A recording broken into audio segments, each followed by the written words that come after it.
Assalamualaikum warahmatullahi wabarakatuh. Anda rindu mendengarkan kajian-kajian dari ustadz-ustadz kita dari Aceh? Kunjungi channel YouTube Maulizul Akbar NAT. Subscribe, like, share, komen.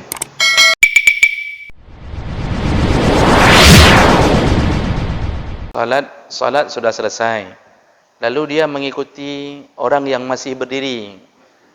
Ini baru datang nih. Dia ikuti orang masbuk. Mengikuti orang masbuk. Dia sendiri enggak masbuk. Sebenarnya sama dengan jawaban tadi. Itu tetap namanya membuat jamaah baru. Walaupun dia mengikuti ke orang masbuk. Pilihan yang lebih utama adalah tetap salat sendiri. Itu lebih utama daripada membuat jamaah gelombang kedua.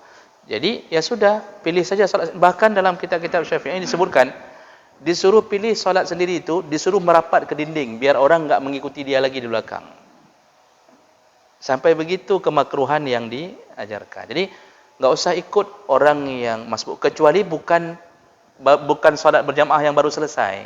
Kita masuk, ini bukan salat jamaah nih. Ini udah selesai, orang udah pulang. Ada orang salat sendiri di situ. Ini munasah udah kosong. Mengikuti dia itu baik. Tapi sering juga kita jumpai ketika rombongan datang. Ya. Ketika pas imam jamaah sudah selesai, rombongan datang. Kalau rombongan musafir itu boleh.